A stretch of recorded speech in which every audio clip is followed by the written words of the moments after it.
Shri Venkateswara gold తాకట్టులో ఉన్న మీ బంగారాన్ని విడిపించి కొనబడును.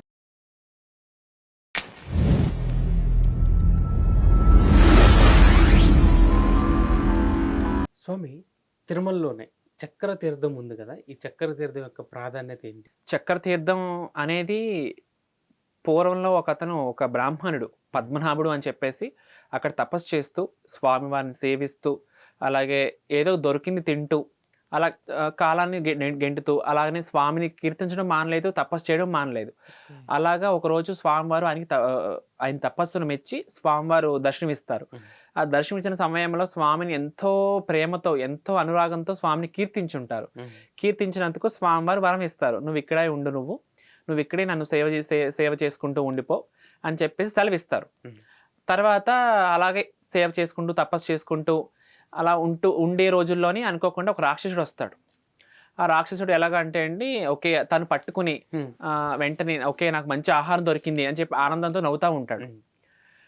వెంటనే ఇప్పుడు ఈయన పద్మనాభుడు వెంటనే అయ్యో స్వామి, ఆనాడు గజేంద్రుడు మోక్షం ఇచ్చావు, నాకు ఇలా ఇంత కష్టం వచ్చింది, నాకు ఇప్పుడు నువ్వు త్వరగా రావాలి అని చెప్పి స్వామిని వేడుకుంటారు. వేడుకున్న వెంటనే ఆయన సుదర్శన చక్రం పంపిస్తారు. ఆ పంపించడంలో అది ఎంతో కాంతి, ఎంతో వేగం. ఆ కాంతి ఆ వేగాన్ని చూసి రాక్షసుడు ఆ పద్మనాభుని వదిలేసి వెళ్ళిపోతారు. పారిపోతూ ఉంటే కానీ వదలదు, ఎంత పారిపోయి సుదర్శన చక్రం వదలకుండా ఆ సుదర్శన చక్రం హతమార్చుంటుంది రాక్షసుడిని. హతమార్చిన తర్వాత సుదర్శనుడిని ఎంతో కీర్తించుంటాడు ఇతను. మళ్ళీ ఆ సుదర్శన చక్రాన్ని కీర్తించుంటాడు పద్మనాభుడు. నన్ను ఎంతో కీర్తించావు నువ్వు, సో అందుకు నేను ఇప్పుడు స్వయంభూగా ఇక్కడ ఉంటాను ఎప్పటికీ కూడా. సో ఎవరైతే వస్తారో వాళ్ళ పాపాలన్నీ కూడా ఇక్కడ తొలగిపోతాయి అనేది పద్మనాభుడికి వరంగా సుదర్శన చక్రం వరం ఇస్తుంది. సో అక్కడ మన సుదర్శనుడు స్వయంభూగా వెలిసిన తీర్థం అది చక్ర తీర్థం.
శ్రీ వెంకటేశ్వర గోల్డ్ తాకట్టులో ఉన్న మీ బంగారాన్ని విడిపించి కొనబడును.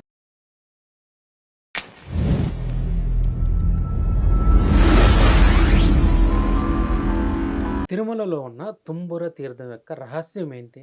ఎందుకంటే చాలామంది తమిళ్‌ని దర్శనం చేసుకుంటారు. మన తెలుగు వాళ్ళు స్వామివారిని దర్శనం చేసుకుంటారు కానీ తుంబుర తీర్థానికి వెళ్ళేవాళ్ళు చాలా తక్కువ మంది. తమిళ్‌లు ఎక్కువ వెళ్తుంటారు. ఆ తీర్థంలో ఉన్న వాటర్‌ని బాటిల్స్‌లో పట్టుకొని కూడా తీసుకొని వెళ్తుంటారు. అంత విశేషమైనదా ఈ తుంబుర తీర్థం? స్వామివారు ఉన్న ఆ శేషాచలం అడవులు అన్ని తీర్థాలు కూడా ఎన్నో ప్రాముఖ్యత ఎంతో మంచిది. అందులో ఇదొకటి. తుమ్మూరు తీర్థం అనేది కూడా ఇదొకటి.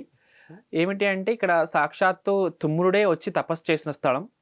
ఇంకొకటి తుంబురుడు ఒక మానవ కాంతుని పెళ్లి చేసుకుంటే ఆవిడి చరిత్రలోకి వెళ్తే మనం అసలు తుంబురుడు మానవ కాంతిని పెళ్లి చేసుకుంటారు. వివాహం చేసుకున్నాక అక్కడ ఆవిడ చెప్తారు. చెప్పినప్పుడు ఇదిగో ఇందులో నువ్వు స్నానం చెయ్యి, నేను ఒక గంధర్వుడిని, సో ఇప్పుడు నువ్వు గంధర్వ లోకానికి రావాలి అంటే నువ్వు ఇందులో స్నానం చేస్తే నీ మానవ రూపంలో చేసిన పాపాలన్నీ తొలగిపోతాయి, సో నువ్వు కూడా గంధర్వ లోకానికి రావచ్చు. ఏం చేస్తాము, అసలే చలికాలం, మీరేమో మాఘమాసంలో చేయమంటున్నారు. ఇప్పుడు యాక్చువల్లీ మనకి ఈ తీర్థం మాఘమాసం, ఫాల్గుణ మాసం, చైత్ర, ఈ 3 మాసాల్లో మనం చేయొచ్చు. ఈ 3 మాసాలు నువ్వు అసలు ఇప్పుడు సూర్యోదయం కూడా అవ్వకుండా చేయాలంటున్నారు మీరు, నేను చేయలేను అంటారు. కానీ మళ్ళీ తుమ్ముడు ఓపికతో నువ్వు ఇందులో చెయ్యాలి, నువ్వు గంధర్వ లోకానికి రావాలి, నువ్వు చెయ్యాలి అని చెప్తారు. నేను చేయను అని ఆవిడ ఖండించి చెప్పేస్తుంది.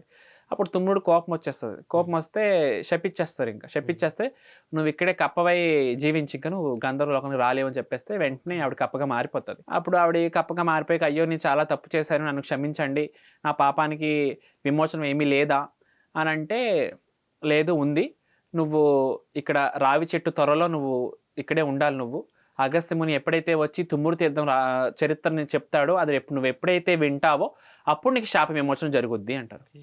ఆ ద్వారంగా మనకి ఎప్పుడు 10,000 సంవత్సరాలు ఆవిడ అదే రావి చెట్లు ఉండిపోతారు కప్పగా. 10,000 సంవత్సరాలు. ఆ 10,000 సంవత్సరాలు తర్వాత అగస్త్యుడు శిష్యులతో వచ్చి ఆ తుమ్మురులో స్నానం చేసి తీర్థంలోని తర్వాత ఆ కథ చెప్పాక ఆ కథ విని వెంటనే ఈవిడ స్త్రీగా మారిపోయి అప్పుడు ఆ స్త్రీగా మారి ఆవిడ అడుగుద్ది, ఈ తుమ్మురు తీర్థం అసలు రహస్యం ఏంటి, ఇంత ప్రాముఖ్యత, కథ వింటేనే ఇంత ప్రాముఖ్యత ఎలా వచ్చింది. ఒకరోజు నారదుడు తుమ్మురుడు ఎదురుపడుతుంటే ఎంతో అందమైన వీణ తుమ్మురుడి చేతిలో. ఈ వీణ ఎక్కడి నుంచి వచ్చిందని నారదుడు అడుగుతారు తుమ్మురుడిని. అడిగినప్పుడు నేను ఒక రాజుని కీర్తించాను, ఆ రాజు నాకు ఇది వరంగా ఇచ్చారు అని. దేవతల్ని మనం కీర్తించే నువ్వు వెళ్ళి ఒక రాజును కీర్తిస్తావా అనేది నారదుడికి చాలా విపరీతమైన కోపం వచ్చేస్తుంది. ఆ కోపంలో నువ్వు మానవ జీవిగా నువ్వు మానవ లోకానికి వెళ్ళిపో, నువ్వు ఇక్కడ ఉండటానికి అర్హత లేదు అని చెప్పి చెప్పిచ్చేస్తే అది అసలు గోణ తీర్థం అని పిలిచేవాళ్ళం. మొట్టమొదటిగా గోణ తీర్థం. ఆ గోణ తీర్థానికి తుమ్మురుడు వస్తాడు.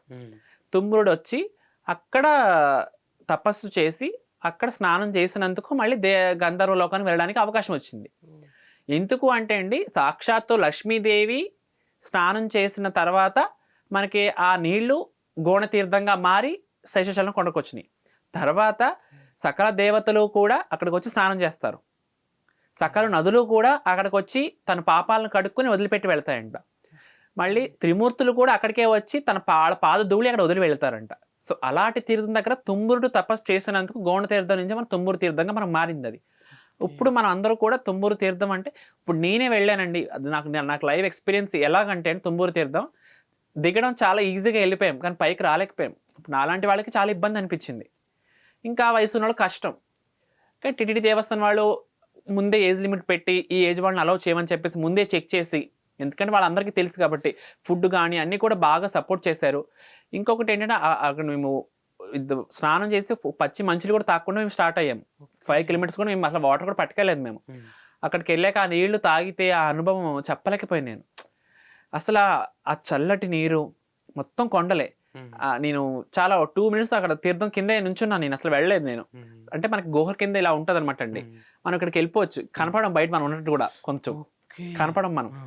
సో ఆ నీళ్లు పడుతుంటే అంత చల్లటి వాటర్ మన గొంతులోకి తాగి అసలు అది అనుభవం ప్రతి మనిషి కూడా ఓపుకున్నప్పుడు ఎవరైతే ఉంటారో కంపల్సరీ మనం యూత్ ఎవరైతే అటు ఒక 40 లోపల ఎవరైతే ఉన్నారో వాళ్ళందరూ కూడా ఎప్పుడైతే తీర్థం ప్రతి ఇయర్ ఒకసారి ఉంటుందండి. అది ఇయర్లీ ఓన్లీ వన్స్ 3 అని పెడతారు మనకి. అది టీటీడీ క్యాలెండర్లో మనకి ఇచ్చేస్తుంది, ఏ తీర్థం ఏ నెల ముందే ఇచ్చేస్తారు కూడా వాళ్ళు. సో మనం ఫాలో అయ్యామంటే మనం కంపల్సరీ తీర్థాలకు మనం అటెండ్ అవ్వచ్చు. కానీ చాలా మంది ఈ వీడియోస్ చూస్తారు, కొంతమంది ఇన్ఫ్లుయెన్స్ పెడుతున్నారు. ఏమవుతుందంటే అయ్యో తీర్థం అయిపోయాక వచ్చిందే, ముందే ఉండి వెళ్దురే. సో ఇలాంటి ఆలోచన ఉన్న వాళ్ళు ముందే మనం ఎప్పుడైతే తిరుమల వెళ్తామో మనం ఏ ఇయర్ క్యాలెండర్ తీసుకుంటే టీటీడీ క్యాలెండర్. అంటే టీటీడీ క్యాలెండర్ అంటే మనకి 2 రకాలుగా వస్తున్నాయి. ఒకటి దేవుడి విగ్రహాలు ఫొటోస్తో ఒకటి వస్తుంది, ఒకటి ప్లెయిన్ వస్తుంది మనకి వైట్ది. అది తీసుకుంటే మనకు అందులో అన్ని తిరుమలలో చేసే ప్రతి విశేషాలు మనకు అందులో వచ్చేస్తాయి. ఇంకా ప్రతి అప్డేట్ అందులో ఉంటుంది.